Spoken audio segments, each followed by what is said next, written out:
In this video, I'm going to show you NLP techniques that can genuinely help with social anxiety. And I'm going to explain to you why these methods work at a neurological level.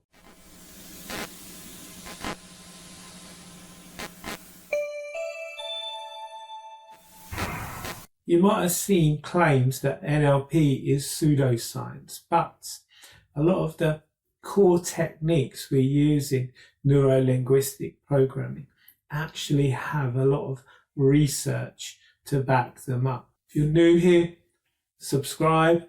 I'm Mark. I'm a hypnotherapist and NLP practitioner, and I've seen firsthand how these techniques can really change lives. I'm also someone who believes in delivering genuine results for my clients. Let's separate the wheat from the chaff and look at what science actually tells us about NLP techniques. NLP's got a bad reputation. Some of it might be deserved, like any profession. NLP has its bad actors. The field has attracted its fair share of grandiose claims and questionable practitioners that make promises they can't keep. Some early NLP research was poorly designed, and certain techniques have been oversold as cure-alls. While some aspects of NLP lack evidence, proof that they actually work, many of the core techniques are actually rooted in strong psychological principles. The problem isn't necessarily the techniques themselves. It might be how they've been packaged and promoted.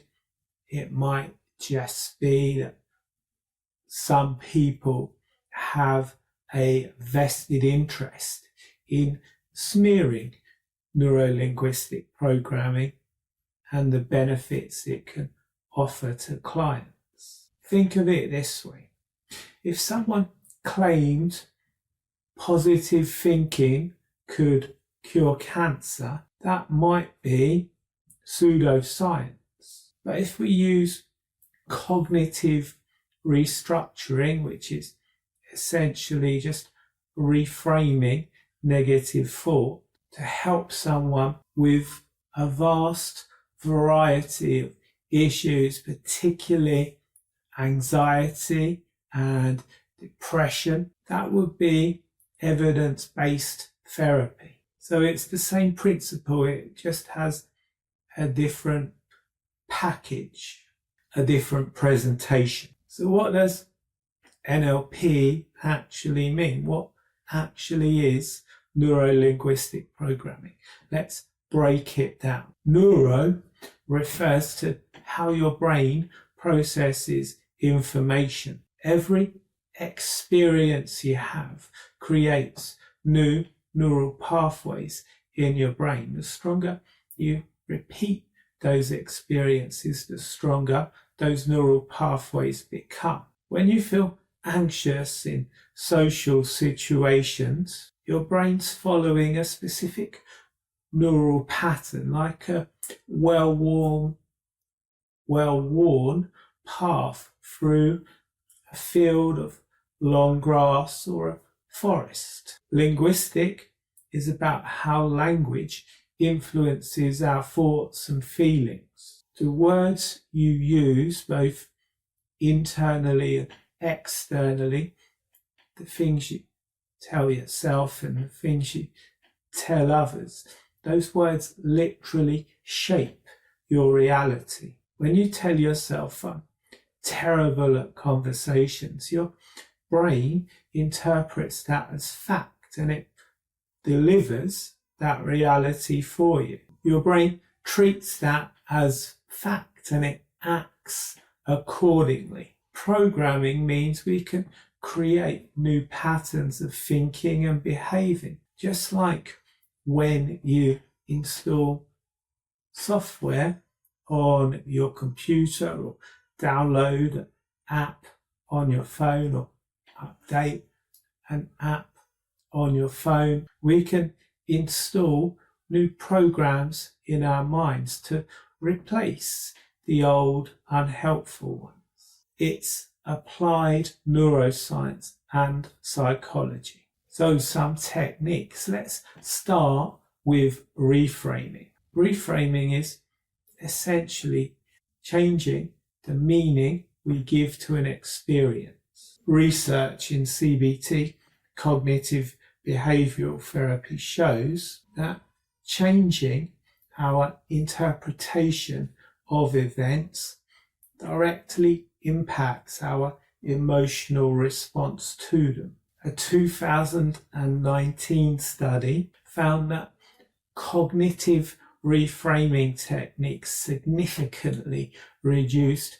social anxiety symptoms in 78% of participants. Here's how it works neurologically. When you reframe a social situation from "everyone will judge me" to "most people focus on themselves," you're literally rewiring your amygdala's threat response. Neuroplasticity research shows our brains can form new neural pathways at any age. So the more you reframe those negative thoughts, the more you will create and wire those new positive pathways, the more you'll start to reduce your anxiety in those social situations. If you're someone that's worried about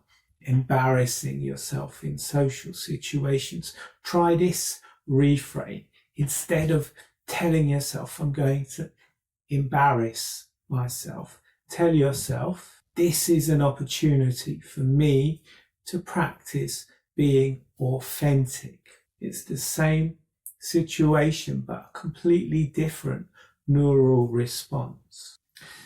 Now let's talk about dissociation techniques, particularly what's known as the fast phobia cure. And I have a very popular video, which is my trauma reduction and PTSD video. It uses a variation of the fast phobia cure, and it works in a very similar way to what I'm about to explain to you now. It's based on well-researched trauma therapy principles. The technique involves mentally stepping outside of yourself to observe yourself, observing a past traumatic memory. So you're doubly detached, you're doubly dissociated. Research on exposure therapy and systematic desensitization, published extensively in journals like Behavior Research and Therapy, shows that creating psychological distance from feared stimuli reduces emotional response to that stimuli. You can also use very similar techniques for phobias as well, not just trauma. You can use the fast phobia cure and the rewind technique, which is available in my PTSD recording on a wide variety of issues. A 2020 study in Clinical Psychology Review found that dissociation techniques, when applied properly, showed significant improvement in 82% of cases within 3 sessions. Here's the social anxiety application. Instead of being in negative social situations that generate anxiety, instead of visualizing yourself through that version of you's eyes, you watch yourself in that situation. You notice how calm, how at ease, how confident you look, how everyone is responding to you positively. I mentioned anchoring in a last video where I shared a sneak peek of my new course, Effortless Conversations. The purpose of that course is to help people overcome social anxiety and unlock their natural charisma. And in that video, that's actually what gave me the idea for this video, because in that video I talk about anchoring and how anchoring, when you set an anchor either by touching together the index finger and thumb of your non-dominant hand, making a fist, or visualizing an image in your mind, you're actually creating a conditioned response similar to Pavlov's dog. If you want to know more about that, check out the anchoring video. A 2018 study in applied psychology found that participants who applied physical anchors showed 65% better emotional regulation. So why do these techniques work? The reason these NLP techniques work isn't because of some mystical properties. It's not woo-woo. Hypnotherapy and NLP are not woo-woo.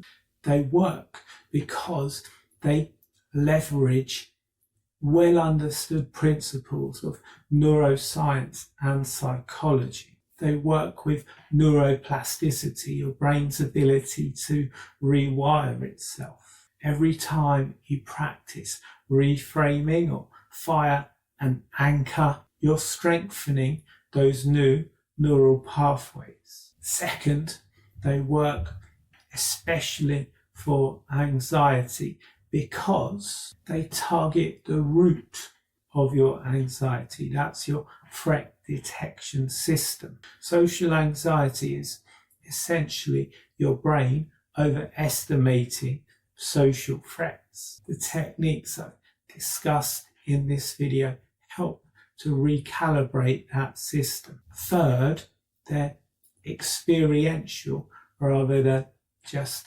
intellectual. You're not just thinking differently, you're creating new sensory experiences that your brain can reference. The key is consistent practice. Just like any skill, these techniques become more effective, more powerful, the more you use them. So how do you apply this to real social anxiety? Here's a simple protocol you can start using right away. Before a social situation, fire your confidence anchor. And again, if you want to know about that confidence anchor, check my last video or have a look at my course, Effortless Conversations. I'm going to put a link to that in the description below. Once you've fired your confidence anchor, you want to reframe the situation. You want to tell yourself, this is a chance for me to connect with someone new. Don't tell yourself, I might make a fool of myself. Tell yourself, I'm going to meet new people, have a good time, make new contacts. If you feel anxiety rising during the event, the social situation, you can again fire your anchor, or you can dissociate. You can imagine drifting up out of that version of you and watching yourself from across the room. See yourself handling those situations calmly and confidently. Doing this is going to give your nervous system a chance to reset. After interactions, reinforce positive experiences. If something went well, anchor that situation. You're literally training your brain to associate positive outcomes with social situations. You can't eliminate all anxiety from your life. That's not possible.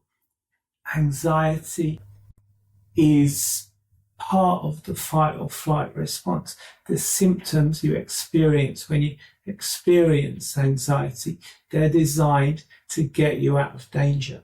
You need them. So you can't stop yourself from ever feeling anxious. What you can do is prevent that anxiety from controlling your behavior.